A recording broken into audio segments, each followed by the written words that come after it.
Dear students, आज का जो हमारा सेशन है ना, ये फिल इन द ब्लैंक्स को लेकर के है और जानेंगे बहुत मज़ेदार क्वेश्चन यहाँ पे। ये प्रीवियस ईयर का क्वेश्चन है। क्वेश्चन 1 में कह रहा है कि नाइदर ऑफ द बिस्किट्स, ठीक है ना, neither of the biscuits you gave me chocolate chips. आपने जब डिस्ट्रीब्यूटिव प्रोनाउन पढ़ा होगा प्रोनाउन के चैप्टर में, तो आपने ये पढ़ा होगा कि ईच, आइदर, नाइदर, एवरीवन, ये जब भी आएंगे ये सिंगुलर है और ये सिंगुलर वर्ब लेते हैं। अब वर्ब सिंगुलर कैसे होता है और प्लुरल कैसे होता है समझ लेते हैं। कोई भी जो वर्ब होते हैं ना, ओरिजिन से सिंगुलर ये प्लुरल होते हैं। जैसे मान लीजिए मैंने गो लिखा, ठीक है ना, तो ये गो भी वन है और ये प्लुरल है, लेकिन अगर इसको हमको सिंगुलर बनाना है तो इसमें ES जोड़ना पड़ेगा। ठीक उसी प्रकार से अगर मैं लिखता हूँ नो, KNOW लिख रहा हूँ, है ना, मैंने नो लिखा। अब ये ओरिजिन से क्या है, प्लुरल है, इसका सिंगुलर बनाने के लिए हमको S लिखना पड़ेगा। अब ये हमारा सिंगुलर हो गया।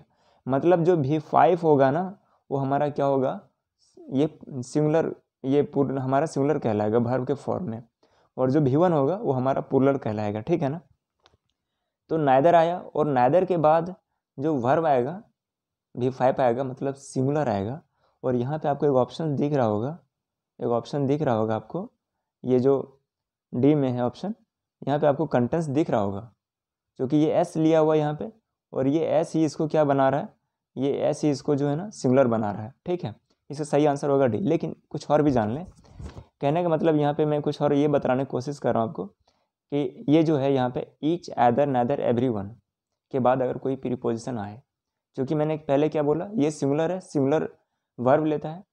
तो ये देखिए यहाँ पे इसका जो नाउन भी है ना, ये भी सिंगुलर आएगा। क्लियर, ये भी सिंगुलर। लेकिन चूंकि यहाँ पे अगर कोई प्रीपोजिशन आ जाए, ईच, आइदर, नाइदर, एवरीवन के बाद कोई भी प्रीपोजिशन आ जाए, तो उसके बाद जो आने वाला नाउन या प्रोनाउन होगा वो प्लुरल रहेगा। जैसे यहाँ पे ऑफ आया ना, तो यहाँ पे क्या है, प्लुरल आ गया। चूँकि बिस्किट्स आ गया तो ये प्लुरल हो गया।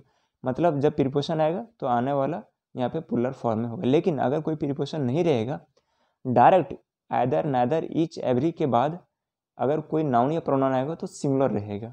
जैसे मैं लिख सकता हूँ ईच बडी, एवरीबडी नो,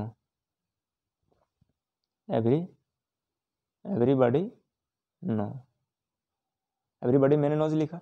ये देखिए यहाँ पे डायरेक्ट क्या आया, यहाँ पे डायरेक्ट वर्ब आ रहा, और ये वर्ब V5 के फॉर्म में आ रहा है। अगर यहाँ पे यही कोई प्रीपोजिशन होता ना, ये कोई प्रीपोजिशन होता और यहाँ पे अगर नाउन होता, अगर यहाँ पे कोई नाउन होता तो ये यहाँ पे प्लुरल फॉर्म में होता है। ठीक है ना। तो ये उम्मीद करता हूँ क्वेश्चन समझ में आया होगा। आगे चलें, एक सेकेंड।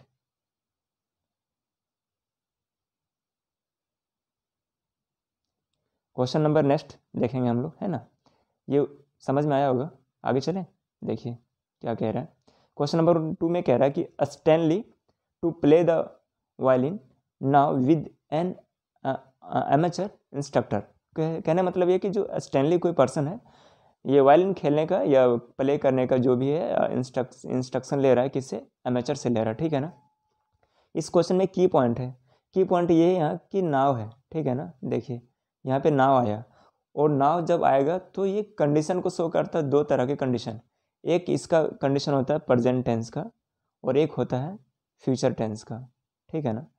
नाव दो तरह। जब नाव का मीनिंग होगा अब की बार, तो हमारा फ्यूचर को इंडिकेट करेगा, मतलब आने वाला। ऐसे कहते हैं ना कि अब की बार मोदी सरकार, तो अब की बार मतलब आने वाले चुनाव की बात कर रहा है, तो यहाँ पे फ्यूचर को शो करेगा। लेकिन ठीक अगर नाव का मतलब हो कि अभी, तो यहाँ पे प्रेजेंट टेंस को शो करेगा। क्लियर। तो यहाँ पे जो नाव का जो मीनिंग है ना, ये नाव का मीनिंग है यहाँ पे कि Stanley to play the violin now, मतलब स्टैनली जो है अब वायलिन खेलना शुरू कर दिया है। तो यहाँ पे जो सही आंसर होगा इज लर्निंग होगा, है ना। स्टैनली इज प्लस V5 लगता है, ये V4 लगता है। ठीक है ना। तो इसका सही आंसर ये हो जाएगा। ओके, उम्मीद करते हैं समझ में आएगा। हाँ, अगर यहाँ पे नाव का जो मीनिंग है ना, अगर फ्यूचर में होता तो विल लर्न होता, लेकिन यहाँ पे मीनिंग आ रहा है प्रेजेंट टेंस का, और इसका सही आंसर होगा ये। ठीक है। नेक्स्ट क्वेश्चन नंबर 3 में कह रहा है कि Mohnish and Ravi to Canada next month. मस्त क्वेश्चन है। यहाँ पे एक की पॉइंट ये है कि यहाँ पे नेक्स्ट मंथ दे रहा है ना, मतलब अगले महीना जाएगा। अच्छा, अगले महीना की बात करेगा तो दो कंडीशंस आने चाहिए यहाँ पे, फ्यूचर के भी आने चाहिए। लेकिन चूंकि ऑप्शंस में आपके कहीं भी फ्यूचर के हैं नहीं, देखिए कहीं भी नहीं फ्यूचर के। जब कहीं भी फ्यूचर के नहीं है ना, तो हमारे लिए आसान कर दिया इस चीज़ को सॉल्व करना। हमारे पास सिर्फ एक ही ऑप्शन बचेगा आपके पास, आर यहाँ पे। इसलिए आर बचेगा क्योंकि यहाँ पे जो देख रहे हैं मोहनिस है ना, ये पर्सन और ये रवि दोनों है। जब 2 पर्सन है मतलब एक से अधिक है, मतलब प्लूरल हुआ, और जब प्लूरल होगा तो आने वाला वर्ब प्लूरल फॉर्म में ही होगा। मतलब जो हमारा सेंटेंस वर्ब अरेंजमेंट आपने जो पढ़ा होगा उसमें यही पढ़ाया गया होगा कि जैसा सब्जेक्ट होगा वैसा वर्ब देंगे। अगर यहाँ पे सिर्फ मोहनिस होता या ओनली रवि होता तो हम इज मूविंग देते हैं, लेकिन चूंकि यहाँ पे 2 पर्सन है तो 2 पर्सन प्लूरल हुए तो यहाँ पे हमको प्लूरल देने पड़ेंगे, आर मूविंग होगा। हैज़ मूविंग नहीं होते हैं, हैज़ के बाद भी 3 का यूज़ करते हैं, यहाँ पे भी 3 आना चाहिए। ठीक उसी प्रकार इज मूविंग नहीं होगा क्योंकि यहाँ पे प्लूरल फॉर्म आया 2 मिल करके, तो ये भी गलत, ये भी ऑप्शन गलत है। हैज़ मूव नहीं होता, हैज़ मूव्ड होता है, तो ये भी गलत है। सही आंसर आपके पास ये था, ठीक है ना। ये मस्त मज़ेदार क्वेश्चन था। आगे चलें, देखिए क्वेश्चन नंबर 4 में कह रहा है कि करंटली मीटू। देखिए बहुत सारे ऐसे क्वेश्चंस आएंगे ना आपके पास, तो क्वेश्चंस को पढ़ने से पहले अगर उसका कुछ की पॉइंट आप पकड़ ले रहे हैं, ठीक है ना, तो आप क्वेश्चन को बहुत इजी सॉल्व करेंगे। जैसे मान लीजिए अभी हमने यहाँ पे नेक्स्ट मंथ इस क्वेश्चन का की पॉइंट था, यहाँ पे नाउ की पॉइंट था, है ना, यहाँ पे नाइदर की पॉइंट था। ठीक उसी प्रकार से यहाँ पे की पॉइंट है, यहाँ पे एक टर्म आ रहा है, यहाँ पे देखिए करंटली है, ठीक है ना। करंटली का इस्तेमाल हम किस टेंस में करते हैं, तो करंटली का इस्तेमाल हम प्रेजेंट सिंपल ये प्रेजेंट कंटिन्यूअस में यूज़ करते हैं। Currently Meetu and Beetu hard to meet the project deadline. देखिए यहाँ पे क्वेश्चन कहने मतलब है कि मीटू और बीटू 2 पर्सन है, मतलब प्लूरल हो गया यहाँ पे। हार्ड टू मतलब मुश्किल से, हार्ड मतलब यहाँ पे कठिन नहीं होगा, मुश्किल से, है ना। Hard to meet the project deadline मतलब जो प्रोजेक्ट दिया गया था उसको खत्म कर पाया मुश्किल से। करंटली मतलब क्या, प्रेजेंट को इंडिकेट कर रहा है, क्लियर। जब प्रेजेंट को इंडिकेट करेगा, प्रेजेंट कंटिन्यूअस को इंडिकेट करा, तो प्रेजेंट कंटिन्यूअस को जो बनने का फॉर्म है वो इज एम आर के साथ भी 4 का यूज़ करते हैं। और आपको यहाँ पे एक ऑप्शन दिख रहा होगा आर, है ना, आपको यहाँ पे ऑप्शन दिख रहा होगा आर वर्किंग, और ये इसका सही आंसर होगा। क्योंकि ये प्लूरल फॉर्म हुआ और प्लूरल के लिए हम लोग आर देंगे, और चूँकि आर के साथ हमको भी 4 देना है तो हम भी 4 दे दिया, ING, क्लियर। उम्मीद करते हैं समझ में आया होगा। आगे चलें, देखिए क्वेश्चन नंबर 5 में बहुत बढ़िया क्वेश्चन है। यहाँ पे प्रीपोजिशन का ज़बरदस्त इस्तेमाल किया है, देखेंगे यहाँ पे आखिर प्रीपोजिशन का क्या यूज होना है। कहता है the teacher ask the students to their ideas during the class discussion. हमने एक कोई क्लास आया था पिछला, उसमें मैंने आपको ये बतलाया था कि डिस्कशन के साथ हम प्रीपोजिशन ऑन का यूज़ करते हैं, अबाउट भी यूज़ करते हैं, ऑन तब यूज़ करते हैं जब किसी मुद्दा पे हमको डिस्कस करना है, अबाउट तब यूज़ करते हैं जब हमको किसी के बारे में डिस्कस करना है, क्लियर। ये 2 चीज़ें आप याद रखिएगा। अब बाकी डिस्कस के साथ प्रीपोजिशन नहीं आता। अगर ओनली डिस्कस होता है यहाँ पे, ठीक है ना, ये डिस्कस होता तो कोई प्रीपोजिशन नहीं आता, ठीक है। आगे चलें, यहाँ पे ये कहने मतलब कह रहा है कि the teacher ask the students. ये देखिए अगर आप इस क्वेश्चन का गहराई में जाएंगे तो आप देखेंगे कि ये जो क्वेश्चन है ना नरेशन से बिलोंग कर रहा है। यहाँ पे आस्क दिया, ये देखिए रिपोर्टिंग स्पीच है, और ये रिपोर्टेड वर्ब मतलब ये ड्रामा बोलने वाला हो गया और ये ड्रामा हुआ, क्लियर। तो इस क्वेश्चन को समझ रहे हैं कि the teacher ask the students, teacher ने स्टूडेंट से पूछा to their ideas during the class discussion. जब डिस्कशन हो रहा था क्लास को, उस समय कुछ आइडियाज़ को लेकर के पूछा। क्या आइडियाज़ हो सकता है, जानेंगे। ऑप्शन ए में कहता है ना गेट ऑन कह रहा है, ठीक है ना। अच्छा गेट ऑन ये प्रीपोजिशन है। अब ये चीज़ आपको जानना पड़ेगा कि अगर गेट के साथ हम डिफरेंट प्रीपोजिशन को यूज़ करेंगे तो हमारा मीनिंग कहाँ कहाँ चेंज होगा। अगर गेट के साथ ऑन है ना, आप इसे मेंशन कर लें सॉरी अगर गेट के साथ हम ऑन का यूज़ करेंगे तो गेट ऑन का मतलब होता है चढ़ना या सवारी करना, ठीक है ना। किसी बस वगैरह में चढ़ने को हम लोग गेटिंग यूज़ करते हैं, चढ़ना या सवारी करना, ओके। आप एक और कर ले, गेट के साथ डाउन का इस्तेमाल करें, लिखें गेट डाउन, है ना। गेट डाउन का मतलब होता है नीचे उतरना, किसी बस वगैरह से नीचे उतरने के सेंस में गेट डाउन का यूज़ करते हैं, ठीक है। उसके बाद लिखें, आप लिख लें गेट ऑफ, ये आप लिखें OFF। गेट ऑफ का मतलब होता है घोड़े से उतरना, मतलब जब छलांग मार के उतरने के सेंस में इस्तेमाल होगा हम लोग गेट ऑफ का यूज़ करेंगे। ठीक इसी प्रकार से अगर हमारे कभी होगा टेक ऑफ, टेक है ना, टेक ऑफ, तो इसका मतलब होता है उड़ान भरना। जहाज़ में जब हम उड़ान भरेंगे तो टेक ऑफ होगा। लेकिन ठीक अगर गेट ऑफ होगा तो गेट ऑफ का इस्तेमाल हम करते हैं उछल के उतरने के सेंस में, जैसे घोड़ा से उछल के उतरना आदमी को, ठीक है ना, ओके। ये चीज़ है, तो ये हो गया, आपने ये समझ लिया अच्छा से, ठीक है। आगे चलें, यहाँ पे कह रहा ऑप्शन बी में कह रहा पुट ऑफ, OFF है ना। तो पुट ऑफ का मतलब क्या होता है, पुट ऑफ का मतलब आपको पता होगा स्थगित करना, मतलब पोस्टपोन करना, रोक देना। तो आप लिख लें यहाँ पे पुट ऑफ स्थगित करना। हाँ, अगर यहाँ पे रहा था पुट आउट, तो पुट आउट मतलब लिखे बुझाना, बुझाना मतलब किसी जलती हुई मोमबत्ती या कैंडल को बुझा देना, ठीक है ना, पुट आउट होगा। ठीक उसी प्रकार से पुट अप, अगर रहेगा पुट अप तो हम लोग कई बार ऑफिस वगैरह में बोलते हैं ना, जैसे मैं भी ऑफिस में जाता हूँ रोज़, तो बोलना पड़ता है कि पुट अप द फाइल, मतलब फाइल को प्रस्तुत करना, देना, मेरे पास लाना, तो कहते हैं पुट अप द फाइल। ठीक इसी प्रकार से आप कोर्ट वोट में देखेंगे तो वहाँ पे कहता है जज वकील को कि पुट अप द फाइल, तो पुट अप मतलब होता है प्रस्तुत करना, ठीक है ना, ये चीज़ समझ में आया होगा, ठीक है। अच्छा, आगे चलें। पुट के साथ और भी बहुत तरह के इस्तेमाल होते हैं, फिलहाल मैं आपको इतना ही बतलाया, अगले जब क्लास में बहुत सारे पुट के ऑप्शंस आएंगे तो हम डिस्कस करेंगे। आगे कह रहा है ऑप्शन सी में कह रहा है ब्रिंग अप, ठीक है ना। ब्रिंग अप मतलब क्या होता है?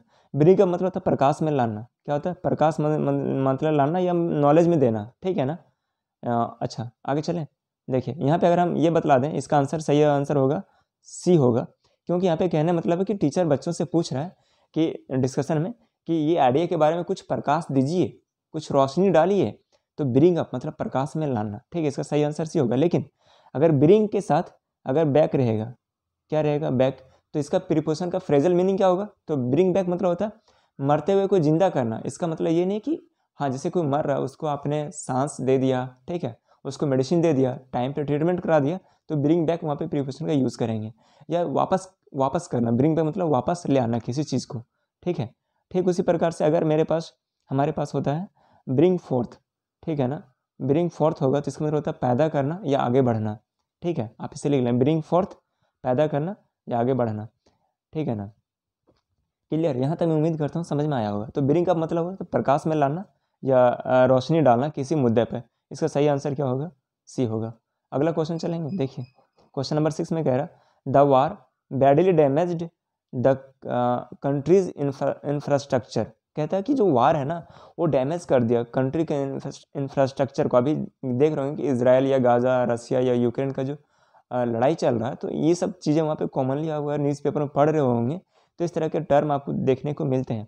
यहाँ पे ये जानने की कोशिश करेंगे कि देखिए यहाँ पे कह रहा है कि डैमेज्ड है। सबसे पहले यहाँ पे इस क्वेश्चन के टेंस को समझेंगे कि डैमेज्ड है मतलब V3 का फॉर्म यूज़ किया, मतलब डेफिनेटली ये जो चीज़ें हैं पास्ट को इंडिकेट कर रहा है। लेकिन एक चीज़ और भी है, जब आप टेंस पढ़ रहे होंगे और जब प्रेजेंट परफेक्ट आपको पढ़ाया गया होगा तो आपको ये बताया गया होगा कि कोई ऐसी चीज़ें जो पास हो चुकी है, बीत चुका है जो घटना, लेकिन उसका स्मरण वो अभी भी दिमाग में चल रहा है, उसके लिए हम लोग प्रेजेंट परफेक्ट का भी यूज़ करते हैं, ठीक है ना।